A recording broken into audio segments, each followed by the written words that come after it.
en el tiempo. Exactamente. Y para poder empezar a quitarnos algunas dudas, lo sumamos acá a Pymes en la Red a Martín Calos, que es economista y director de Pica Consultores. ¿Cómo te va, Martín? Muy buenos días. Cris Dátola te saluda. Voy a hacer una corrección, es Épica, con acento en la E. ¿Cómo te va, Martín? Muy buenos días. Buen día, ¿cómo están ustedes? Muy bien, sabes que, bueno, venimos hablando con Carlos, analizando un poco la economía pyme, la realidad, más de la micro, no tanto de la macro, pero una juega en contra de la otra, te diría. Y estamos como en un gran pantano. Por lo menos esta es mi visión, después Carlitos te preguntará por la suya, pero un gran pantano que tiene hoy el gobierno, que es cómo va a ser para desactivar el cepo cambiario, ¿no? Esto para mí es una de las principales preocupaciones porque no sé si están dadas las condiciones para poder levantar el cepo, pero sí hay presiones tanto internas como externas para que esto suceda. Y tengo entendido también que muchos, sobre todo el FMI, está esperando que se dé una devaluación. Le están pidiendo al presidente que devalúe, algo que el campo también, por su lado, también está esperando.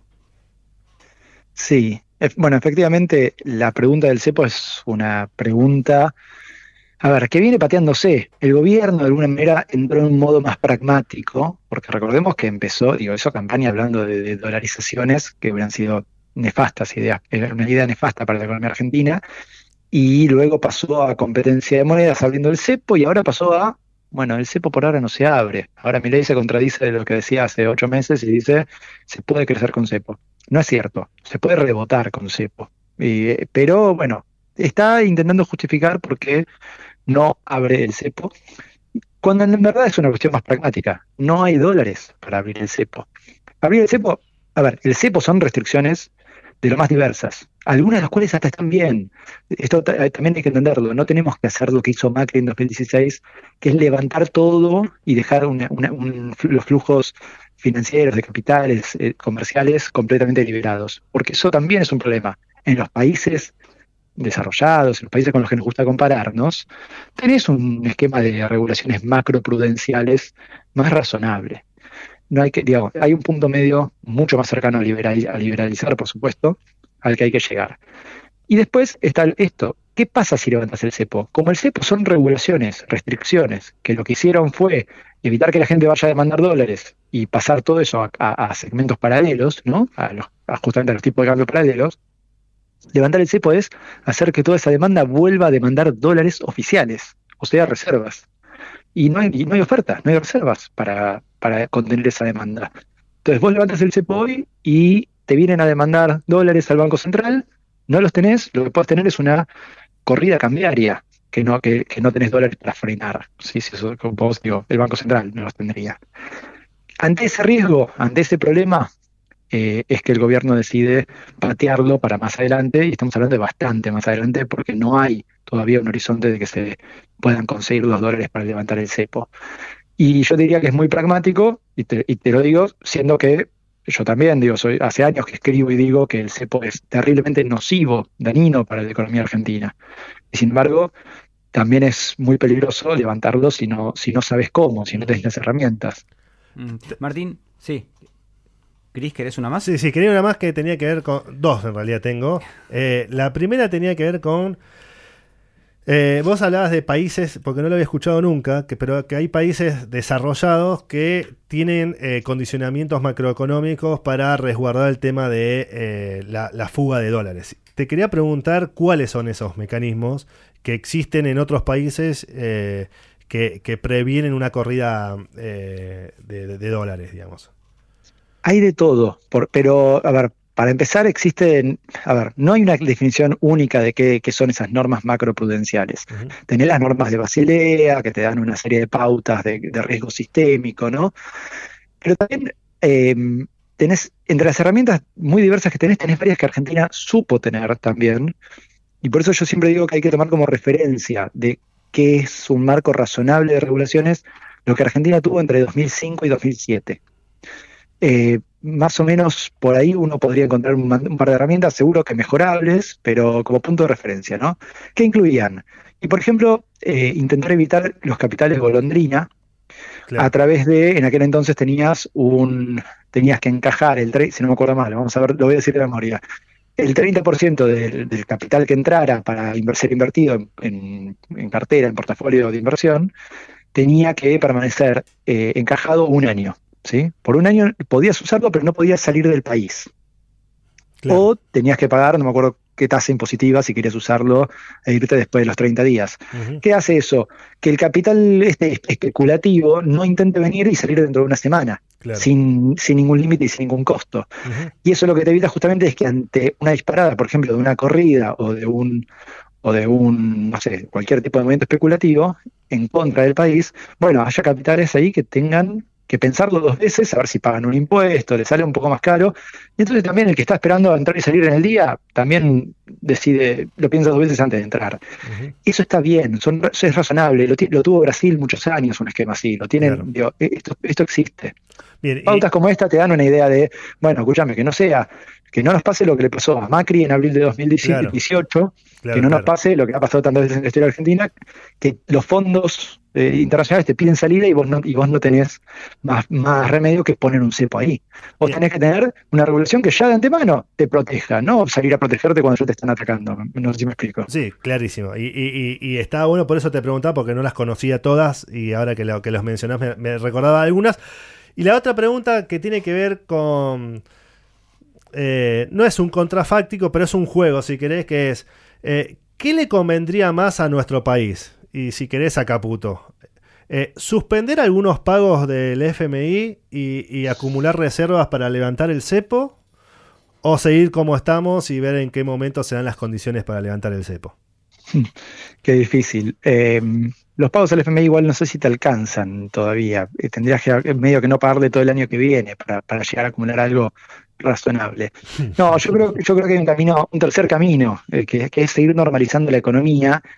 Y el cepo se levanta, yo creo, por etapas, ¿sí? Qué sé yo, incluso es parte de lo que intentó el propio gobierno, aunque todavía fue más simbólico que otra cosa, cuando fue reduciendo los plazos del acceso a los dólares para importar, que al principio del gobierno de Milei lo puso en 30, 60, 90, 120 días, en cuatro accesos a cuartas partes iguales, y ahora lo había bajado a 30 y 60.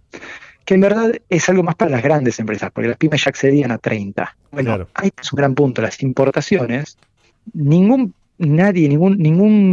proveedor del extranjero te va a aceptar que vos le pagues 30 días después de que está en puerto, acá en Argentina, en aduana, la mercancía.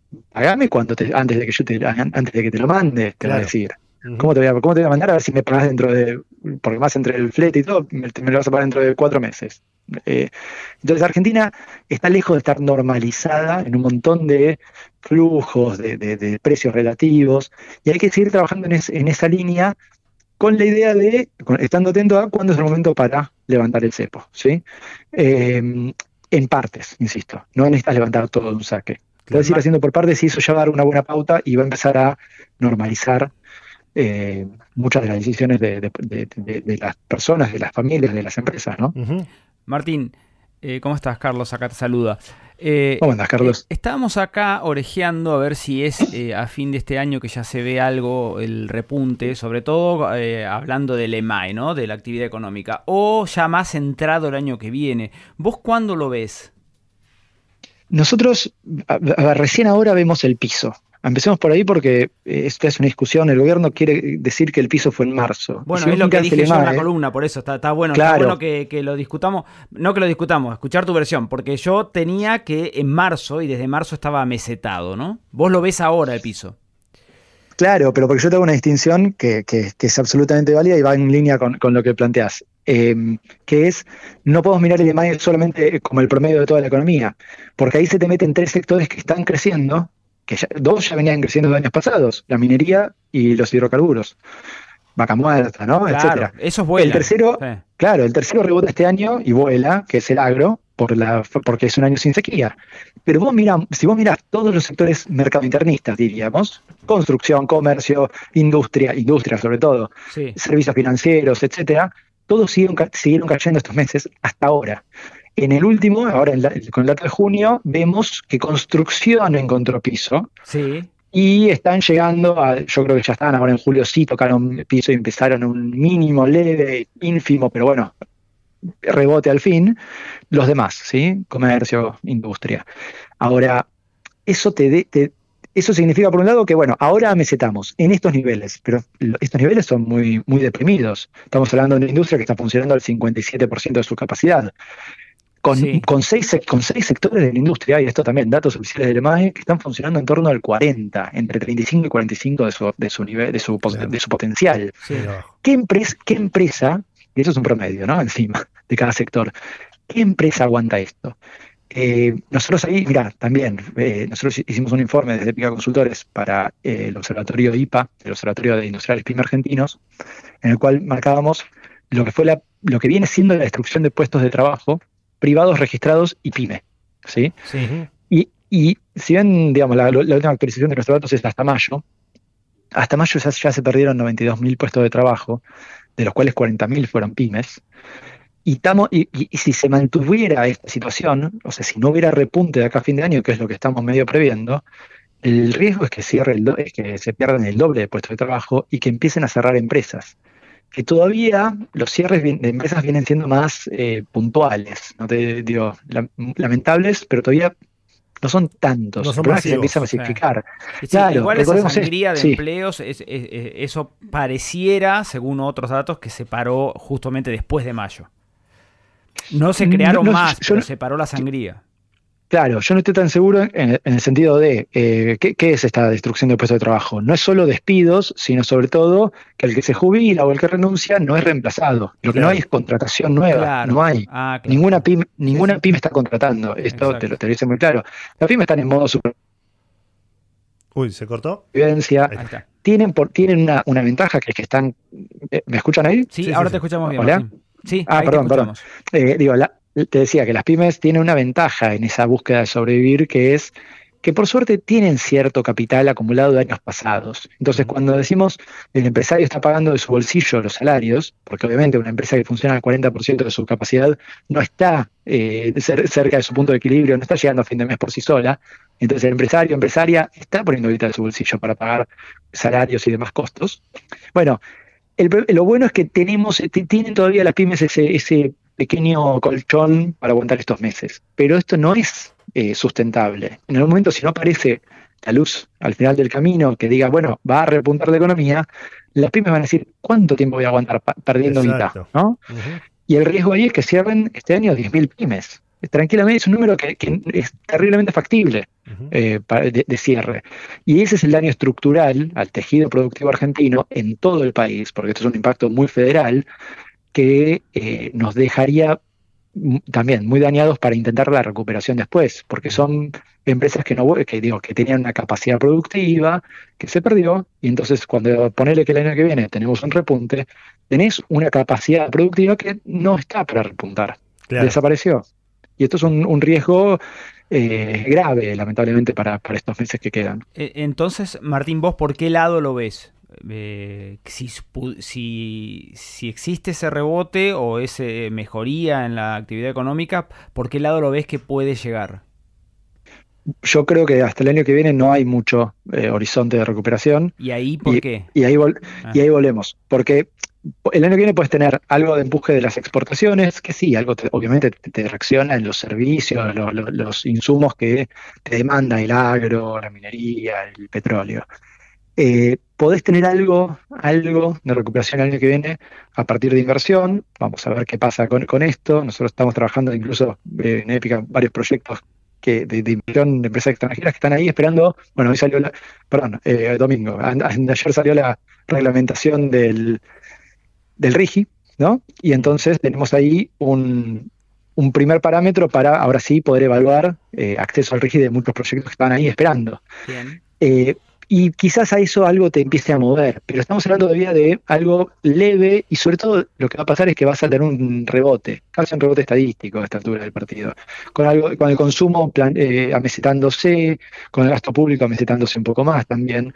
Entonces todo lo que este año estaba cayendo y tirándote para abajo la economía, el año que viene no te va a tirar para abajo y te va a empezar te vas a mostrar un leve rebote, que estadísticamente puede ser más importante, pero digo, después de una caída que en los sectores mercadointernistas este año va a ser del 6%, más o menos, que el rebote en el año que viene 3% no alcanza, ¿no? Aunque sea un número importante mirándolo solo.